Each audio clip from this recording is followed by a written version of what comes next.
All right, good afternoon. Are we doing all right? Good Great. afternoon. Good afternoon.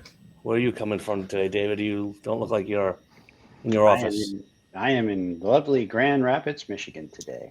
All righty. Welcome, everybody. The Reboot, 1:30 Eastern Time, a little late today. We scrambled last minute to try to find something to talk about here. Um, every Wednesday, 1:30 Eastern, Brian Bracci, BNLPC Solutions, and I'm joined by... My name is David Groot, and I am with WinStar Technology. And Brandon Bowers with BPB Managed Cyber Solutions. David Luft with LDD Consulting. out of Albuquerque, New Mexico. Albuquerque, the green chili capital of the world. There we go. And I am still out of South Florida, but it is not sunny today. It is very rainy lately. Super sunny and warm here in Michigan. Yeah, we've got some good weather up here finally. Had a nice weekend. How was your weekend, guys? Everybody good? Yeah. Good. We had a great Memorial Day weekend. We had a weekend? We did. What's that? We did. So yeah, we're gonna kind of just talk about just layoffs, not layoffs in the technology sector, not specific to technology jobs, but just an overall conversation about these big companies that have been laying off a ton of people lately, and the reasons for that can be. I mean, we know. We have an idea, during the pandemic when it started, there was, I mean, you can't blame that, but there was definitely some overhiring going on during the pandemic because everything moved online. People were working remotely, shopping online, ordering groceries online for curbside pickup. The streaming businesses, everyone, had the subscription count went up on Hulu, Netflix. And everyone was, at that point quarantined and encouraged to stay home. So they spent a lot more time online. So that surge, tech companies were at record level profits. And that's, public information, you can look it up and just see what the numbers were. And there was a hiring frenzy. And they're still not hurting. I mean, let's also be clear at that. There's not absolutely a bankruptcy like looming in the tech sector. No, not by any stretch of the imagination. But I think that they thought this would be the new normal, so they overcompensated for on hired help at whatever level it was, in any level. But Meta, the owner of Facebook, they doubled their employee headcount. March of 2020, they reported 48,000 staffers, and then September of 22, 80,000. And then so the growth was there, and unfortunately it didn't last that long, as we all know. We saw shortages in being able to get certain equipment, but that all was there was a reason and a process for that. We saw the chip manufacturers were delayed because auto dealers canceled their orders, and then they had to try to flip and reorder vehicles when the tooling on all these chips, they retooled their machinery and said, well, now you got to wait another 6 months, 12 months, whatever it is. So that part of it makes sense. But then we had inflation on top of it, the highest inflation in 40 years, 9.1%. Average rate is like 2% a year. So when you see that type of record-breaking change, it's going to affect somewhere. So I picked up a sheet here that just to throw some numbers out there, and let me see if I can get that over here. And while you're bringing that up, just for a second, when I was reading and trying to get some information for this topic when we were sort of preparing, is that a lot of these big organizations like Meta, Google, Microsoft, they're all saying similar things. So, the landscape changed with COVID. They amped up. Everybody was using technology much more than they were ever doing before. They needed resources. Profits were going crazy, right? They kept hiring. And now they're just in a place where they're trying to reevaluate, like, do we really need all these people now. And I think I'm going to go to the buzzword for a second, and this will get us all those extra clicks, right? But everybody's talking about AI and how they can better leverage AI. And I think companies like the Google and Microsoft, who obviously have either ownership of companies like ChatGPT, within their stack, or Google's Bard, they're looking to leverage these tools and figure out ways that they can reduce maybe some of the like manual labor, and maybe they don't need as much labor, or maybe they can reutilize labor in different areas of the business in terms of planning. And I think other businesses are thinking this way. I don't know if we're necessarily there just yet, Not quite, but but I yeah, mean, I just agree. something else to think about and consider. Yeah. So just a high level. Is that coming across? Yeah. Yeah. So this is as of April. The amount of So I guess, but as you said, it's important to say these are tech companies, not correct. necessarily tech talent being Agreed. laid off. Yes. Okay. But it's the names that we all Sure. use in some capacity, but these are the Wow. so it just shows you that how the industry during thriving times, the amount of hiring that they did, and then as soon as there's a hiccup or multiple hiccups in that flow, look at these people out of work now, right? This is these numbers are, and then I have another screen here I can show. I don't see any Twitter numbers in there. Are we just not counting them or what? That's a They're good not a point. public company anymore, right? And then I just wonder, are those layoffs or are those walkouts? What are they? that's a fair question. And then we'll take a look at this other one I have here.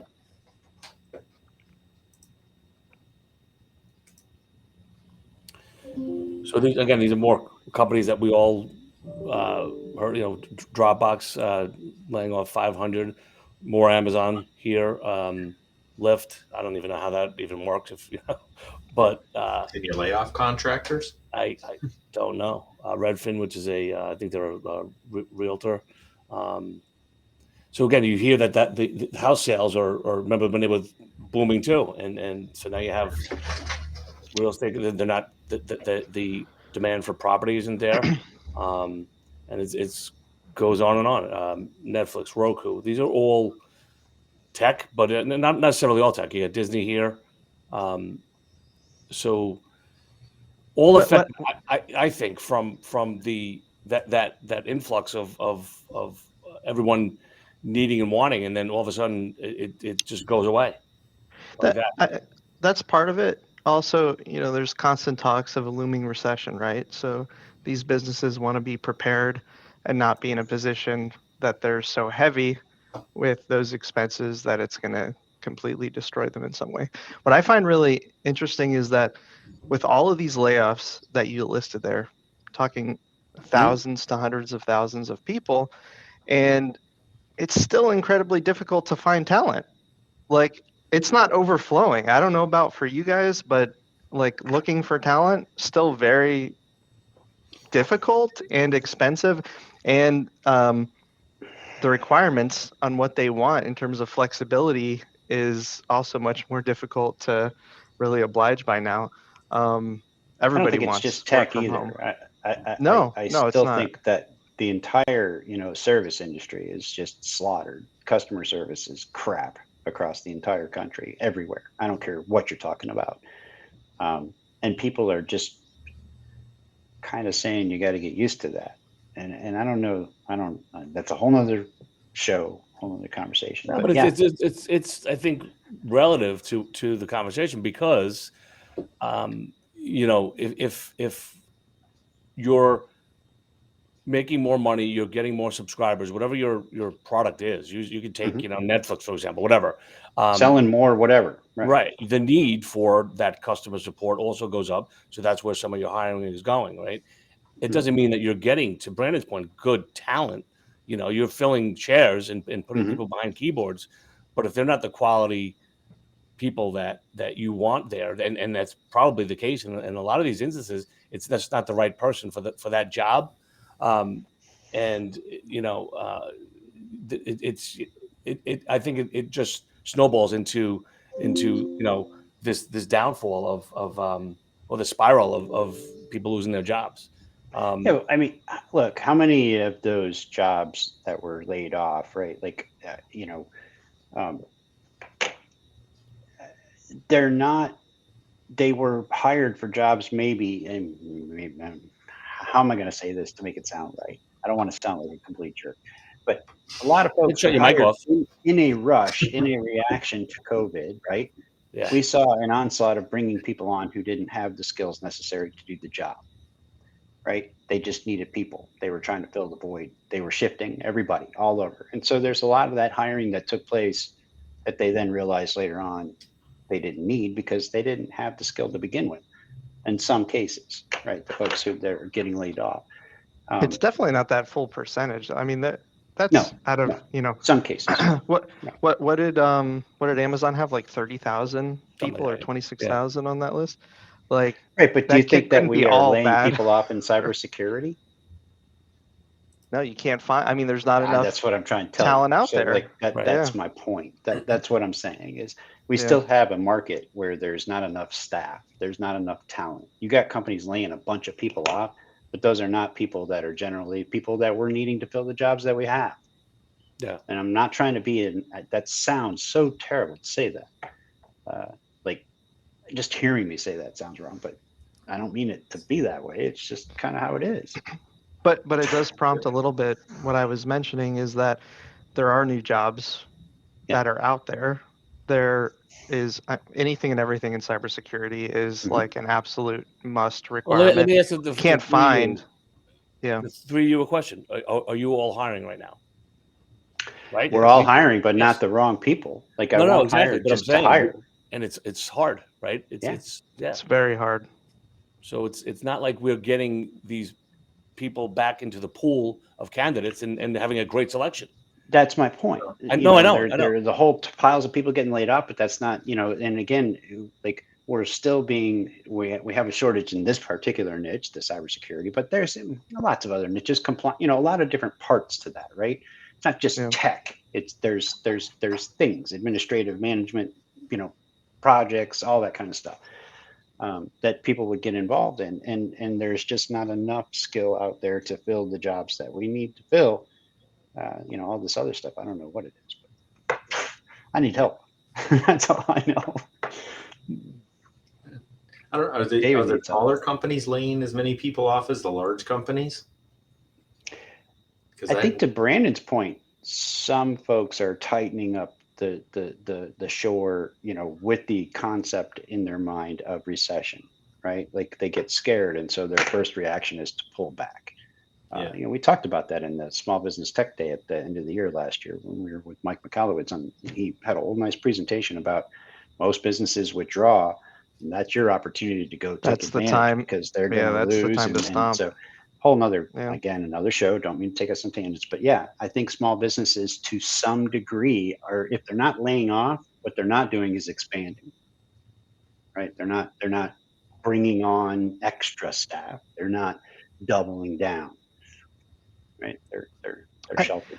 I will say any of our more like mid-market customer base, they're not terminating any of their tech people. They don't have enough of them already. They have the same issue that I have, which is finding talent.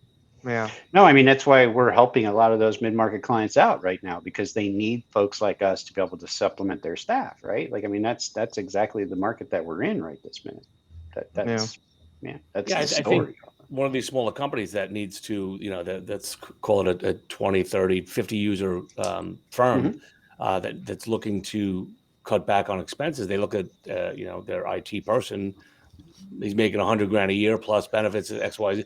You know what? Let's outsource. So if anything that would help us, our industry, right? Sure. So we're not feeling any of those repercussions, right? Because I'm not even seeing that happen. So it's not like No, to I'm your not point, seeing Dave. that either. Yeah. Well, I'm seeing more where it's not so much that they're getting rid of in lieu of bringing in contractors, but it's that they can't find additional enough to cover what they got. So now they're bringing in outsourced help to supplement what they have. Yeah. Right? They don't want that's to lose been the my team they exact got. experience. Right? If they burn them out, they're gone. Right? So, bringing companies like ours in, at least we can take care of the noise and let them focus on the important stuff, or whatever works Yeah. out best. But that's what Yeah. I'm seeing more of, not letting them go and then bringing a company on. Yeah, I think we're all seeing the same thing, and we're geographically spread across the country here, and it's the Right. same, right? Even David Luff, you're not. Are you being or prospects reaching out to you to add to their existing IT staff, or are they just looking to outsource completely?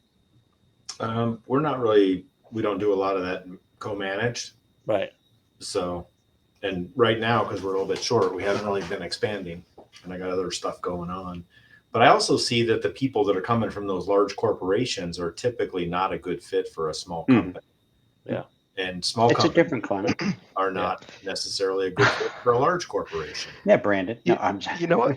No, you know what's so funny about David mentioning that right now? I started thinking about some of the interviews that I've been doing, and a lot of the guys coming from some of these larger organizations may be proving some of what you're saying to be correct, David, in that, when you really get into the meat and potatoes of it, it's like, maybe it's not such a great fit, and still difficult to find the talent. So it may be a mix of, hey, they're cutting some fat of the talented bunch, and also they overhired during COVID, and so they just need to scale back some to get control of expenses, especially with inflation the way it is, and again, the looming and scare, which is all you hear about every time you turn on the TV, of the downfall of our economy and things of that nature. It's not that they're not good people. It's just the different, in a large company, you like to do a more focused thing. And in a smaller company, you kind of want to be all over the place, changing up every day. Well, large and not companies that are very you want funnel. it, but it's very difficult to find somebody that has the experience or ability to like switch mindsets. They're like very focused and good at one thing, but also what happens, especially in technology, like that one thing changes. Technology changes. If you're only good at that one thing, like what are you going to do when that one thing goes away? Right. So Well, the other part of it I've noticed, and I'm sure you guys would agree, is that in enterprise, right, they are not as nimble and they don't move as fast, right? So they're not as cutting edge. You bring a guy in who's got 20 years experience out of an enterprise IT department, and he could be 10 years behind the curve of what's going on in your shop. Oh, yeah. And that's not his fault.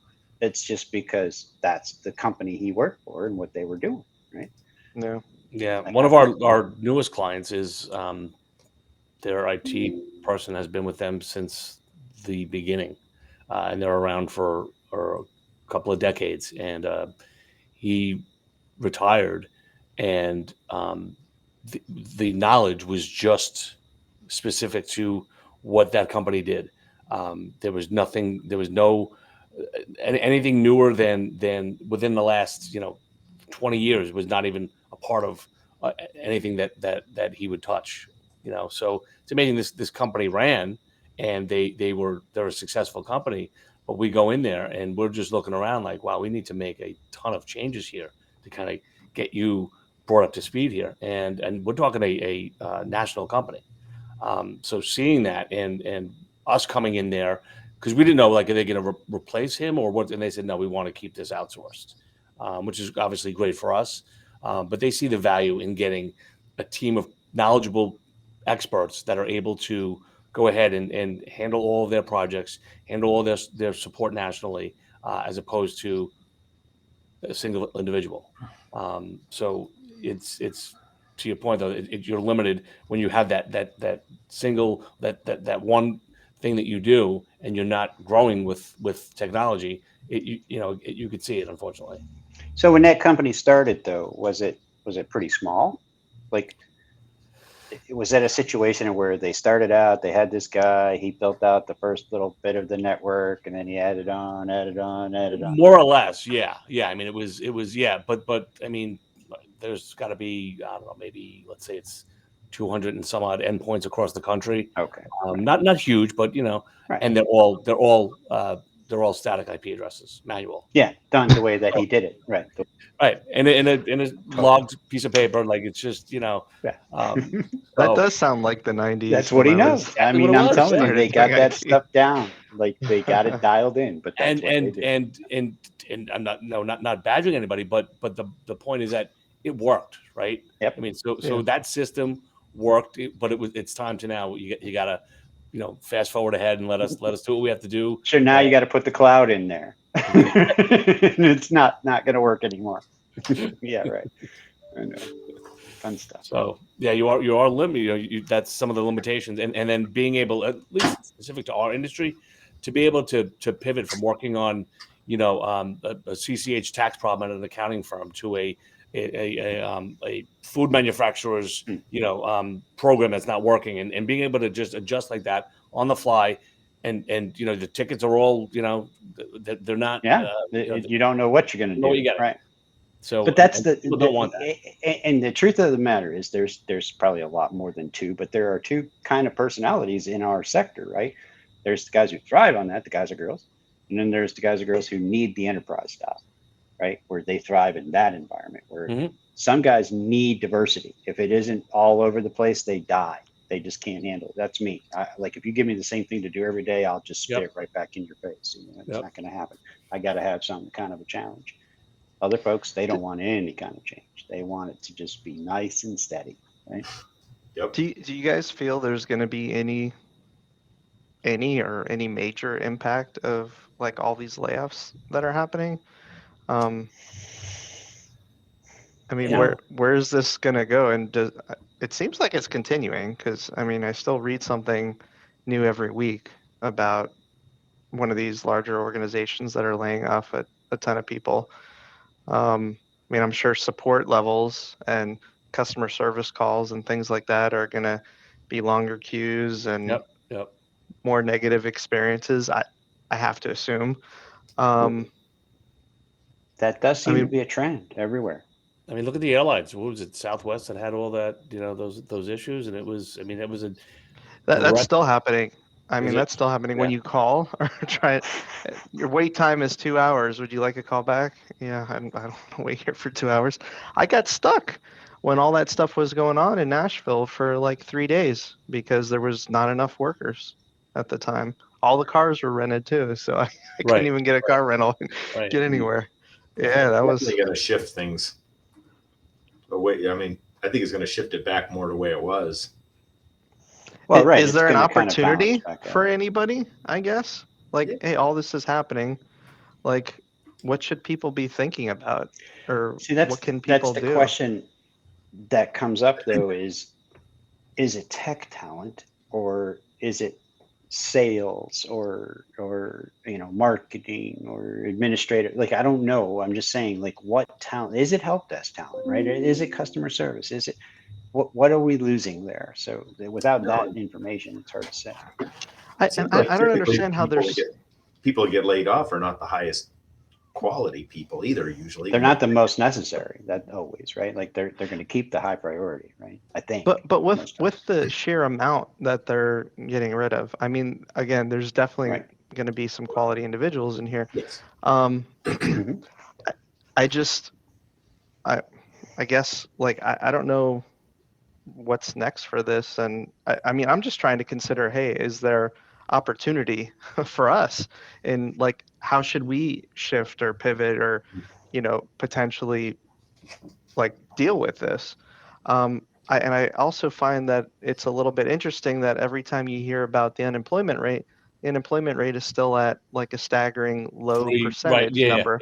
Yeah.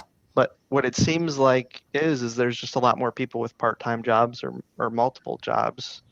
So something changed in the way they measure that stuff over COVID, right? Like, because we didn't, like, okay, granted, folks died from COVID. I'm not, but we didn't lose that many folks to where the workforce was depleted by 40%, and now we're Right. left with That's just true. this base of workers, right? We still have a pretty good, 80-90% of the same body count floating around the country somewhere. So if you're telling me our unemployment rate is low, then you're right. They're looking at part-time, or they're just not counting them because they're out of the job market or whatever. And then so that's a different measurement, and we can't even really count on those numbers. Right. I feel like the numbers are just skewed though, and Hey. like we can't even you can't even use them as truth anymore. I don't know. Statistics are just that, right? You can make It's them be true. whatever you want them to be. True. Yep. But yeah, so to both David and Brandon's point, I think Brandon, it would be great if we could capitalize or look for something to gain out of this. But who are these people?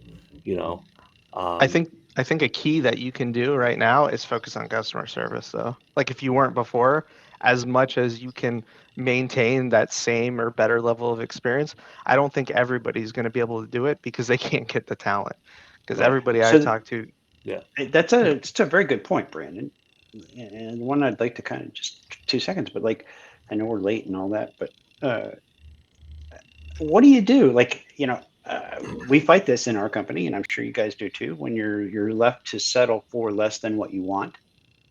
And oftentimes I'm not in a position in my head where I'm okay with that, right? Like I'd rather not than to have less. Like I won't tolerate less than best. And so I might not be able to hire as many people as I need to, but I'm not I, going I, to, like, I how think do you do that? I think we should make our next topic all Yeah. around customer service because there's a lot of good things that we could bring up and talk about. Yeah. There's a great book or speaker that I can share next week and we can talk about too, who I think would be a really good resource for everybody. And Okay. yeah, I think just because we're over and that'll Hmm. give a little slice or a little tidbit of making people little taste. interested. Yeah, a little taste. Cool. All All right. right, so we got next week sorted out. Okay. Remember, write that down right now. So we remember. That's recorded. I just go All back and right. Well, look. Brian's going to be next week. What are we talking about? I'll be like, go back and watch the recording. Customer service. The I got last it. 2 I got minutes. All right, it. All right, guys. guys. Yeah, Thank you. great We'll see talking you to you next guys. week. All right. Have a Take good care. week. See you.